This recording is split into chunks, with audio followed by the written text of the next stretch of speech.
ओम नमः शिवाय, ओम नमः शिवाय। शिव हरि बच्चों, बोलो श्री कृष्ण भगवान की जय। बोलो शिव पुराण की जय। शिव पुराण का दूसरा अध्याय।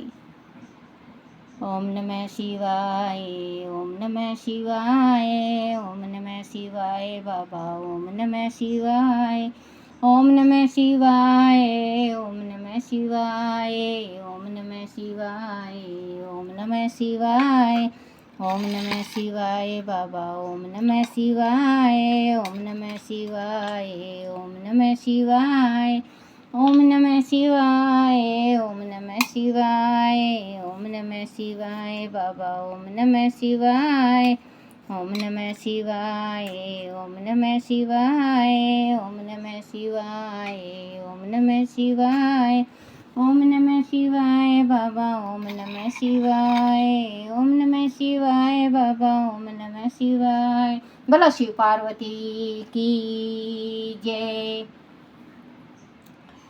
शिव पुराण के श्रवण से देवराज को शिवलोक की प्राप्ति तथा चंचुला का पाप से भय एवं संसार से वैराग।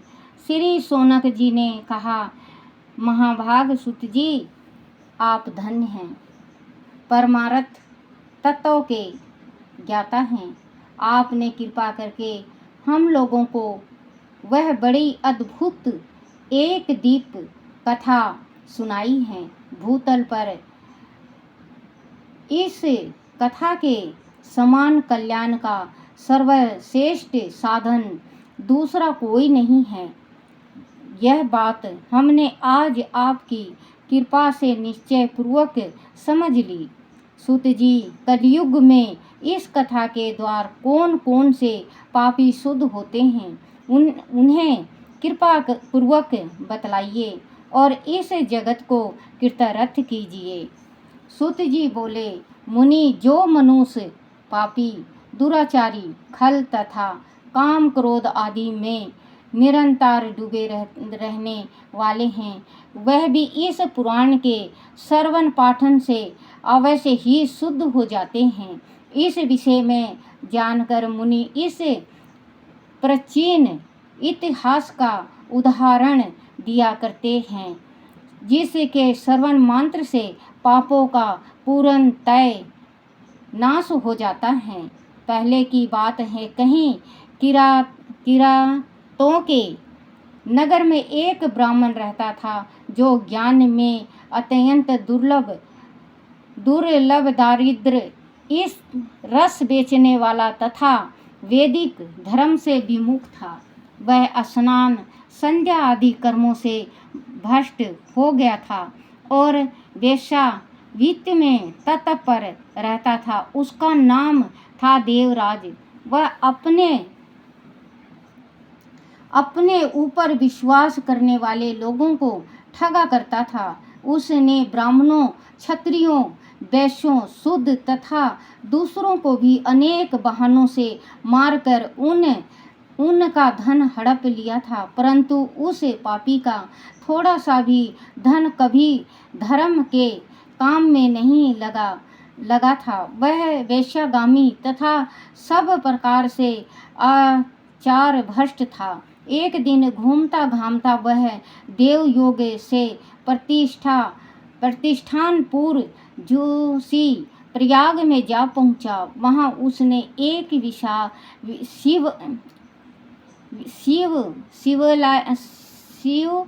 शिवालय देखा, जहां बहुत से साधु महात्मा एकत्र हुए थे। देवराज उस शिवालय में ठहर गया, किंतु वहां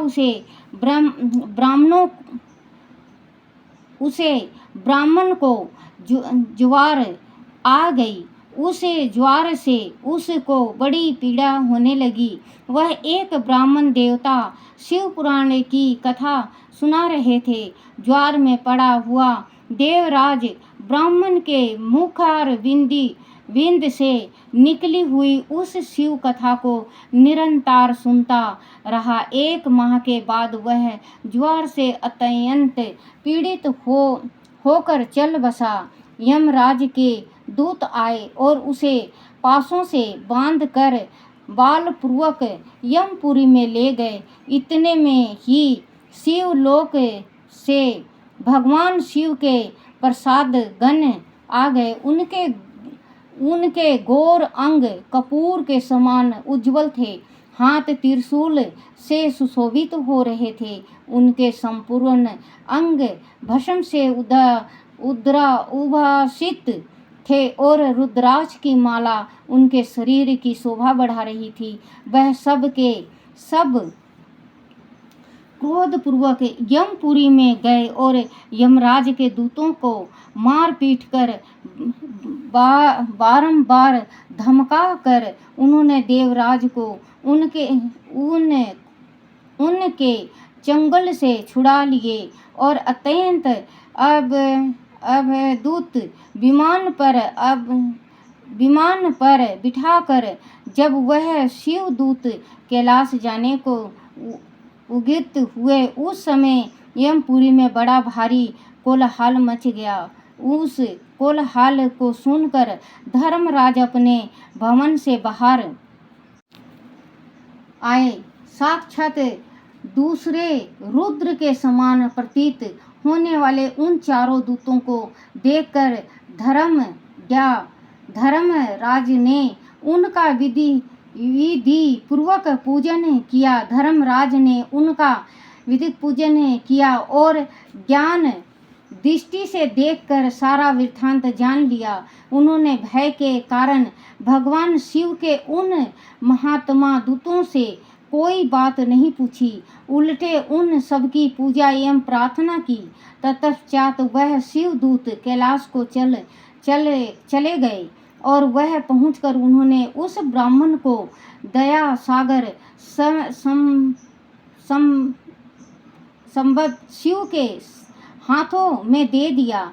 शौनक जी ने कहा, महाभाग सुत जी, आप सर्वज्ञ हैं। महामते आपके कृपा प्रसाद से मैं बारंबार कृतरथ हुआ। इस इतिहास को सुनकर मेरा मन अत्यंत आनंद में निमग्न हो रहा है। अंत अब भगवान शिव में प्रेम बढ़ाने वाली शिव संबंधी दूसरी कथा को भी कहिए। सूत जी बोले, शौनक सुन, मैं तुम्हारे सामने गोपनीय कथा प्रस्तुत का भी वर्णन करूंगा, क्योंकि तुम शिव भक्तों में अग्रहण तथा वेदांतों में श्रेष्ठ हो। समुद्र के निकटवर्ती प्रदेश में एक वैसकल नामक ग्राम है, जहाँ वैदिक धर्म से विमुख महापापी धीर्ज निवास करते हैं। वह सब के सब बड़े दुष्ट हैं। उनका मन दूषित विषय भोगों में ही लगा रहता है। वह ना देवताओं पर विश्वास करते हैं, ना भाग पर। वह सभी कुटिल वृत्ति वाले हैं।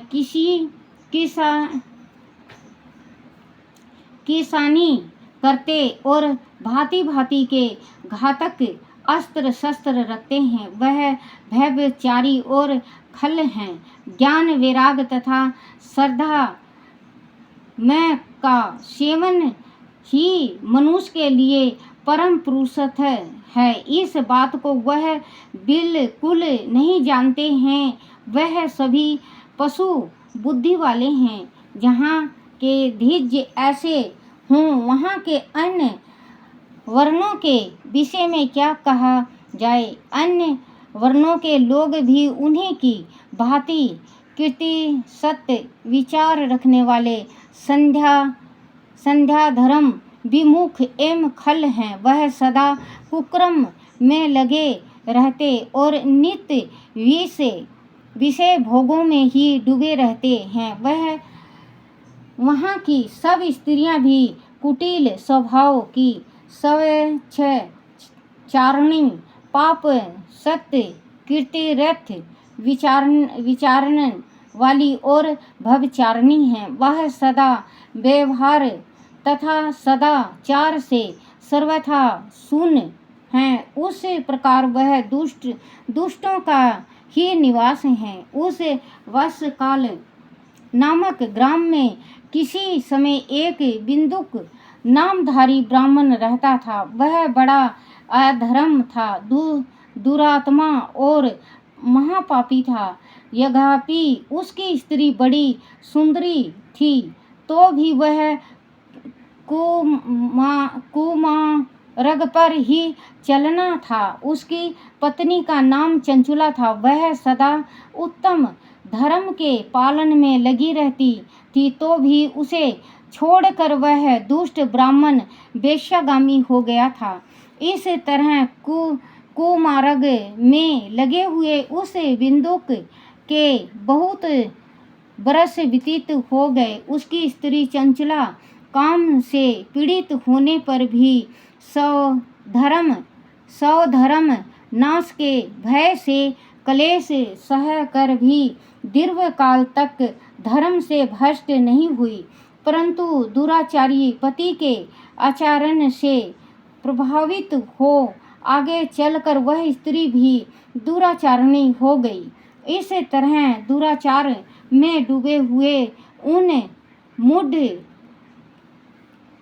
चित्त वाले पति पत्नी का बहुत सा समय व्यर्थ बीत गया। तदनंतर शुद्ध जातीय वेश्या का पति बना हुआ वह दूषित बुद्धि वाला दुष्ट ब्राह्मण बिंदुक समय अनुसार मृत्यु को प्राप्त हो नरक में जा पड़ा। बहुत दिनों तक नरक के दुख भोग कर वह मूढ़ बुद्धि पापी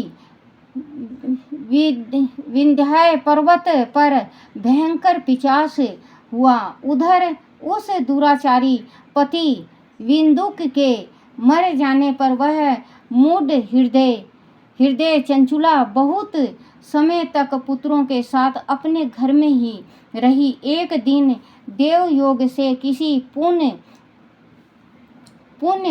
पर्व के आने पर वह स्त्री भाई बंधुओं के साथ गोकर्ण क्षेत्र में गई। तीर्थ यात्रियों के संग से उसे भी उस समय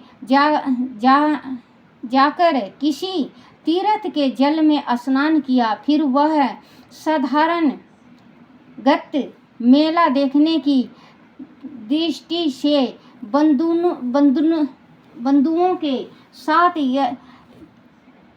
यंत्र तंत्र घूमने लगी। घूमती घूमती किसी देव मंदिर में गई। वहाँ उसने एक देव ब्राह्मण के मुख से भगवान शिव की परम पवित्र एवं मंगलकारिणी उत्तम पौराणिक कथा सुनी। कथा वाचक ब्राह्मण कह रहे थे कि जो स्त्रियां पर पुरुष के साथ व्यभिचारी करती हैं, वह मरने के बाद जब यमलोक में जाती हैं, तब यमराज के दूत उनकी योनि में तपे हुए लोहे का परिघ डालते हैं। पौराणिक ब्राह्मण के मुख से यह वैराग बढ़ाने वाली कथा सुनकर चंचुला भय से व्याकुल हो वह कांपने लगी। जब कथा समाप्त हुई और सुनने वाले सब लोग वहाँ से बाहर चले गए, तब वह भयभीत नारी एकांत में शिव पुराण की कथा बाँचने वाले उस ब्राह्मण देवता से बोली। चंचुला ने कहा, ब्राह्मण में अपने धर्म को नहीं जानती थी, इसलिए मेरे द्वारा बड़ा दुराचार हुआ है।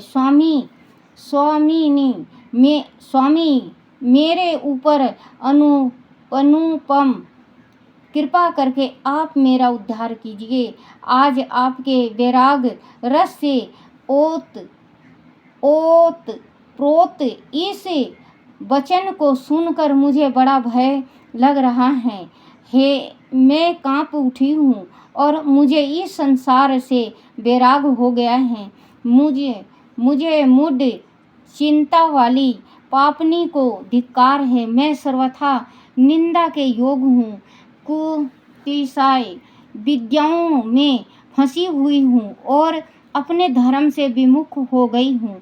है ना जाने किस किस घोर कष्टदायक दुर्गति में मुझे पड़ना पड़ेगा, और वह कौन बुद्धिमान पुरुष कुमार्ग में मन लगाने वाली मुझे पापनी का साथ देगा। मृत्यु काल में उन भय का यमदूतों को मैं कैसे देखूंगी, जब वह बालपूर्वक मेरे गले में फंदा डालकर मुझे बांधेंगे, तब मैं कैसे धीरज धारण कर सकूंगी। नरक में जब मेरे शरीर के टुकड़े टुकड़े किए जाएंगे, उस समय विशेष दुख होने वाली उस महा यातना को मैं वहाँ कैसे सहूंगी। हाय, मैं मरी गई, मैं जल गई, मेरा हृदय विदीर्ण हो गया और मैं सब प्रकार से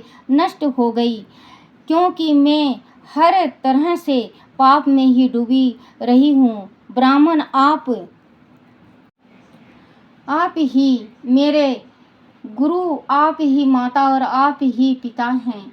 आपकी शरण में आई हूँ, मुझे दीन अबला का आप ही उद्धार कीजिए। सूत जी कहते हैं, सोनक इस प्रकार खेद और वैराग से युक्त हुई चंचुला ब्राह्मण देवता के दोनों चरणों में गिर पड़ी। तब उन बुद्धिमान ब्राह्मण ने कृपा पूर्वक उसे उठाया और इस प्रकार कहा, बोलो शिव पुराण की जय, बोलो शिव पार्वती की जय।